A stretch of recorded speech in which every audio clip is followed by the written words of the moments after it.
मेरा नमस्कार।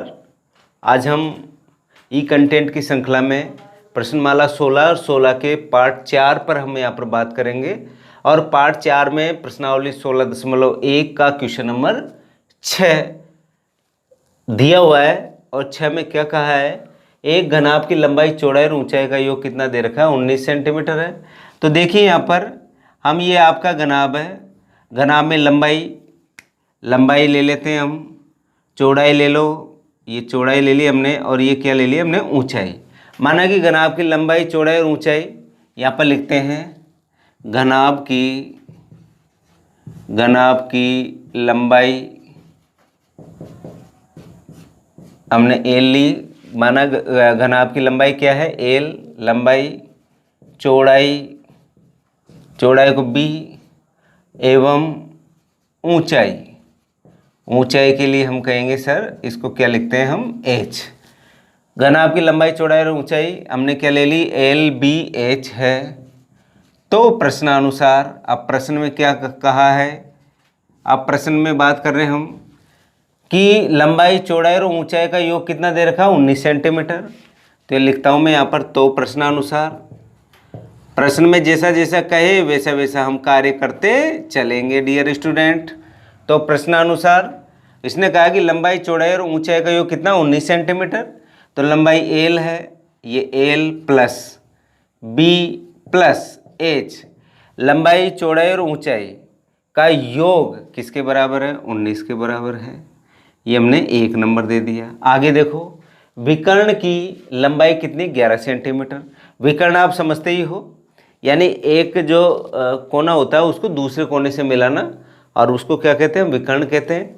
जैसे यहाँ पर भी जैसे हम इस कोने को इस कोने से मिलाएं तो ये क्या कहलाएगा, विकर्ण कहलाएगा।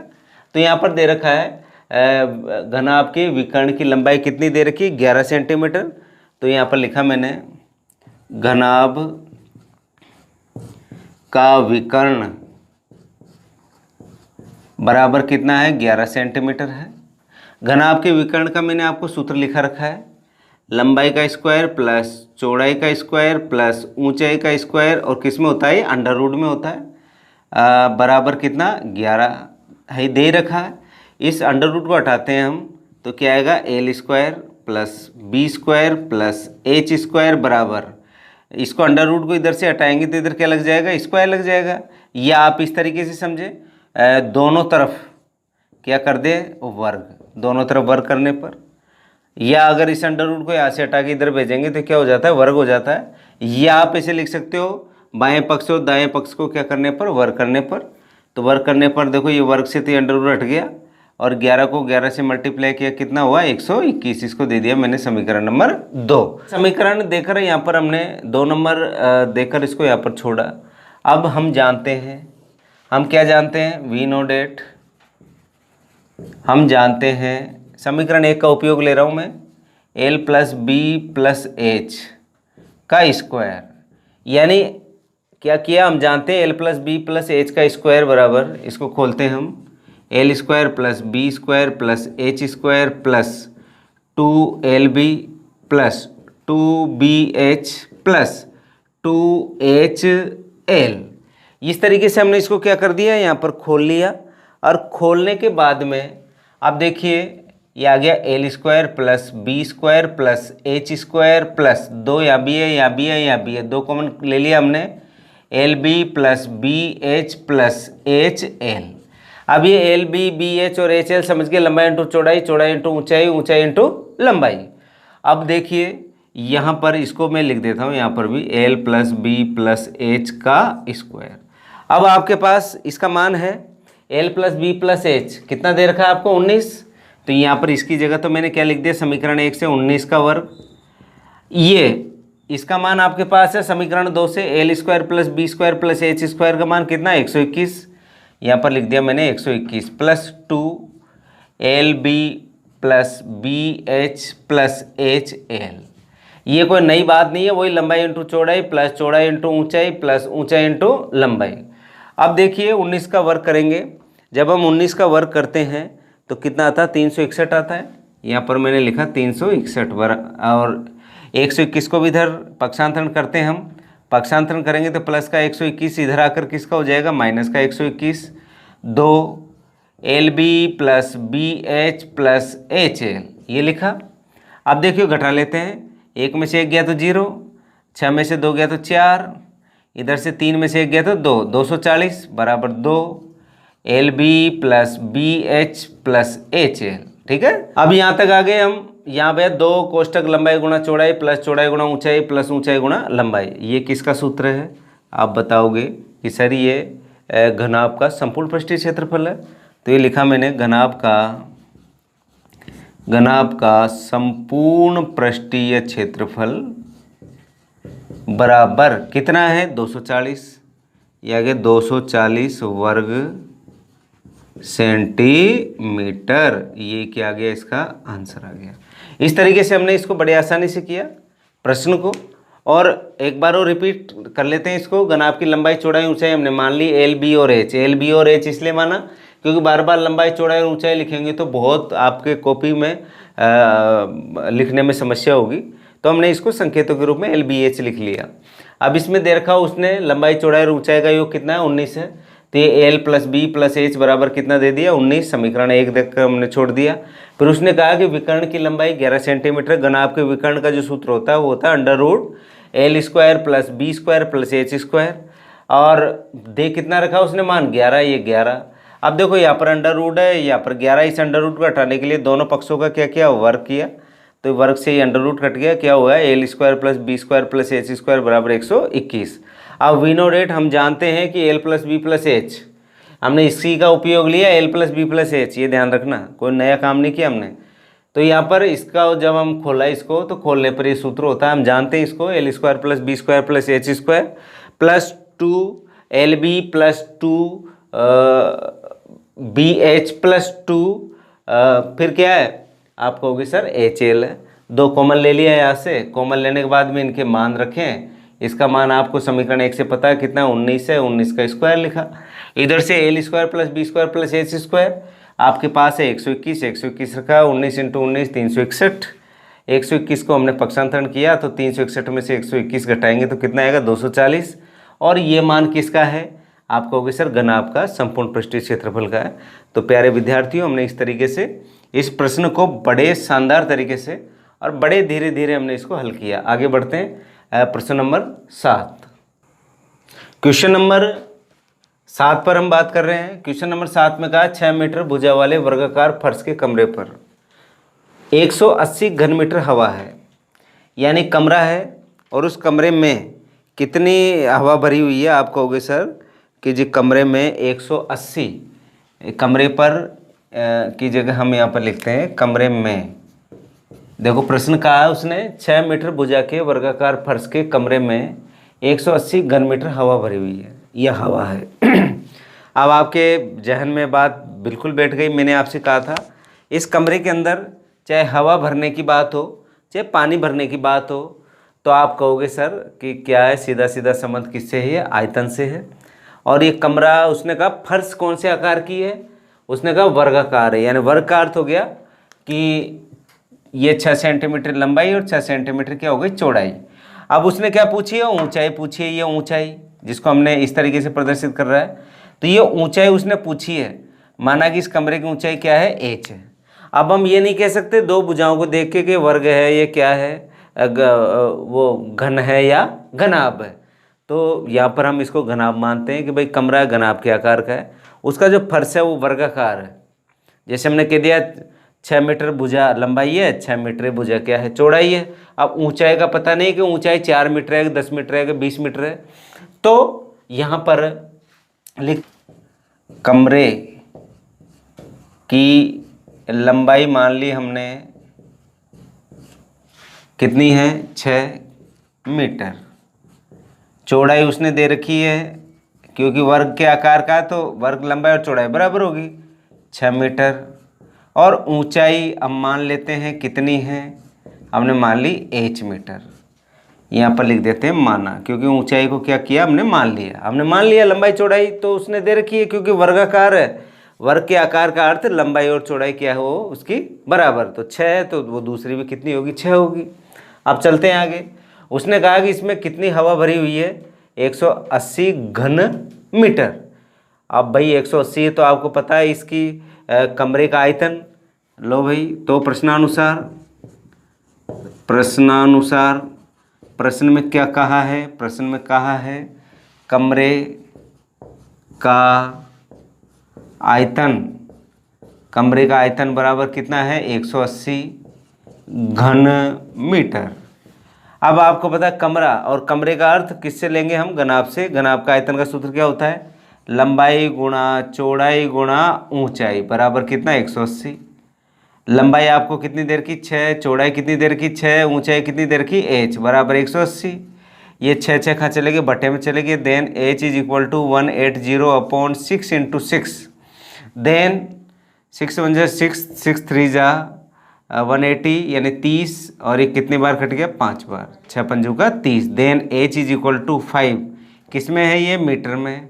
तो आपको पता लग गया कमरे की जो ऊंचाई है, कमरे की ऊंचाई कितनी मीटर आई डियर स्टूडेंट, आप कहोगे सर 5 मीटर है। यानी कि एक कमरा दे रखा है, वो उसका आधार क्या दे रखा है, वर्ग के आकार का दे रखा है। तो ये वर्ग का जितनी लंबाई होगी उतनी चौड़ाई होगी, उसने दे रखी है। भुजा कितनी देर की, 6 मीटर, तो उसकी लंबाई 6, चौड़ाई भी 6। उसने क्या पूछा, ऊंचाई। ऊंचाई तो हो सकता है 1 ही मीटर हो सकता है, 2 मीटर हो सकता है, 10 मीटर हो सकता है, 20 मीटर हो। तो हमने ऊंचाई को क्या मान लिया, हमने h मान लिया यहाँ पर। अब आप जानते हो कमरे का आयतन, कमरे का आयतन का मतलब घनाभ का आयतन, और इसका सूत्र क्या होता है, लंबाई इंटू चौड़ाई इंटू ऊंचाई होता है, बराबर 180 घन मीटर। तो 180, l की जगह 6, b की जगह 6 और h की जगह h आ गया। देन 180 अपॉन 6 इंटू 6, 6 से काटा हमने, यानी इसको भाग लगाया, 180 में 36 का भाग लगाएंगे तो कितना आएगा, आप बताओगे कितना, 5 आएगा। और इसकी जो इकाई है वो किस में है, मीटर में। तो h ऊंचाई कितनी होगी, 5 मीटर। यही इसका क्या हो गया डियर स्टूडेंट, आंसर है। आगे बढ़ते हैं प्रश्न नंबर 8।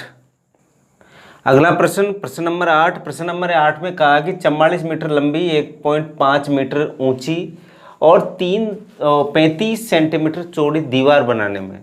अब ये मान के चले आप, ये दीवार है, ये दीवार है, ठीक है, ये दीवार है, और इस दीवार की लंबाई कितनी दे रखी, 44 मीटर दे रखी है। ये 44 मीटर होगी इसकी लंबाई। इसकी चौड़ाई कितनी दे रखी है, 1.5 दे रखी है, ये 1.5 मीटर है। अब इस दीवार की क्या है, ऊंचाई क्या है, ये भाई दीवार खड़ी तो होगी इसमें इस तरीके से, तो इसकी जो ऊंचाई है, यानी मैंने इसको इस तरीके से घनाभ की जैसी बना ली है, ये बन गई ये दीवार आपकी इस तरीके से। अब इसका क्या है, ये ऊंचाई, ऊंचाई कितनी है, ऊंचाई दे रखी 35 सेंटीमीटर, ये 35 सेंटीमीटर हमने इसको ऊंचाई ले ली। तो यहाँ पर लिखते हैं, जो जो दे रखा उसको लिख लें। दिया है दीवार की क्या दे रखी है, सबसे पहले लंबाई, दीवार की लंबाई दे रखी है आपको कितनी, 44 मीटर, 44 मीटर। क्योंकि देखो यहाँ पर क्या दे रखी है, जो ईंट है 22 इंटू 10 इंटू 7 सेंटीमीटर माप की ईंट है, ये सारा मान किस में दे रखा है, सेंटीमीटर में दे रखा है। तो या तो सारे मानों को सेंटीमीटर में बदल लेते हैं, या सारे मानों को मीटर में बदल लेते हैं। तो मीटर से सेंटीमीटर बदलना आसान है।